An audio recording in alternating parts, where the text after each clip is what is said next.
I thought I'd make a little update video, as there are some updates actually. So I ended up getting some imaging done of my spine and my SI joints. So no advanced imaging, like no MRI or anything like that, but just updated X-rays. The last time I got X-rays of my back was 2017 actually, so 7 years ago. I think that was 3 years, 3 or 4 years, 4 years into me having ankylosing spondylitis, and I think 1 year, or maybe just around the time I started. I'd have to look back at my videos to around the time when I started my biologics, and at that time, they had done my low back, so my lumbar spine and my SI joints. My lumbar spine looked great, and the SI joints at the time showed bilateral sacroiliitis, and I think the right side may have been worse than the left side. One of the sides was worse. I think it was the right side. And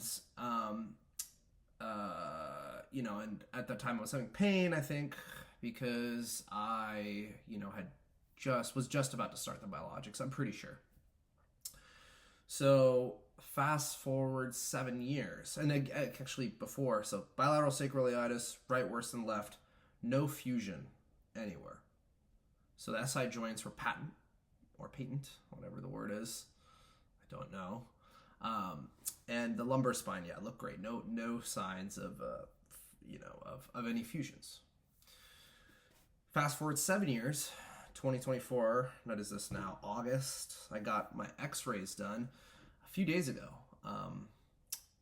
My rheumatologist was kind enough to order a full set of just cervical, so neck, thoracic, mid-back, lumbar, lower back, as well as the pelvis X-rays to see that. Pelvis would be to see that, the SI joints.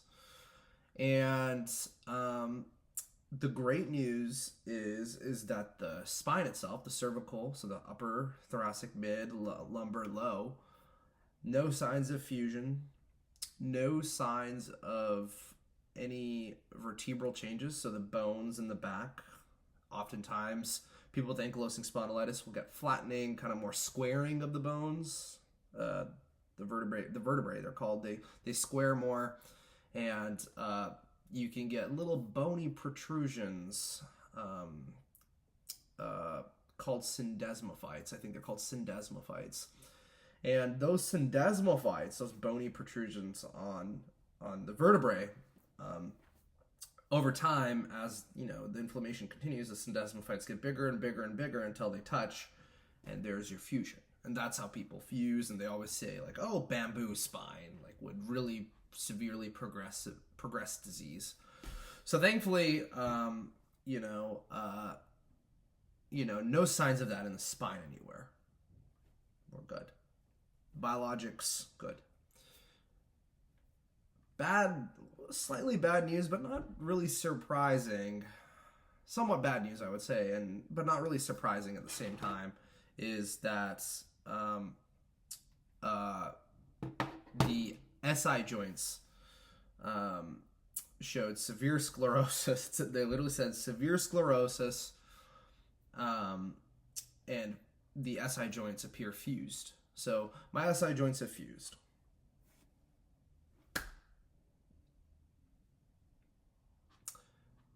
But I'm not surprised. And that's because I have had inflammation. That was my first symptoms, right? I had my initial X-ray in 2016. Had a follow-up X-ray in 2017. Showed that sacroiliitis, inflammation of that area. Over time, inflammation can lead to fusion.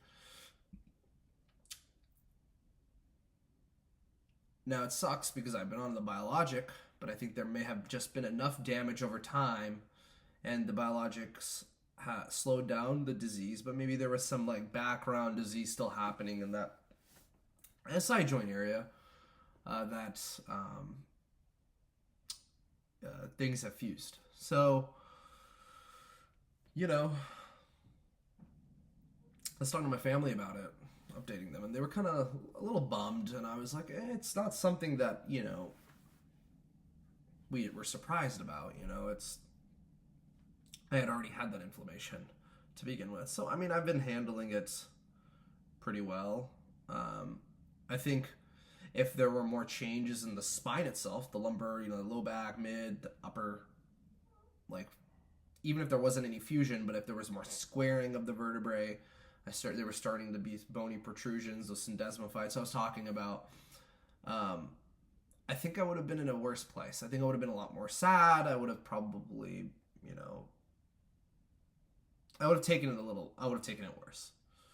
Because that would mean that the disease was progressing up the spine, and those changes, even if there was like squaring of the vertebrae and there was no bony protrusions, I'm like, okay, well, that's the start, right?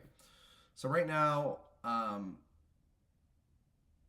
things are, cross the fingers, they continue this way.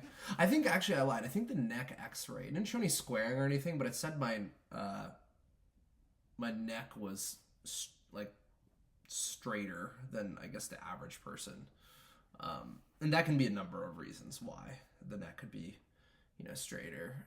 Some people that kind of get in car accidents, I'm not saying I was in a car accident, they get flexion extension injuries and can kind of get this like deep muscular pain, like myofascial pain.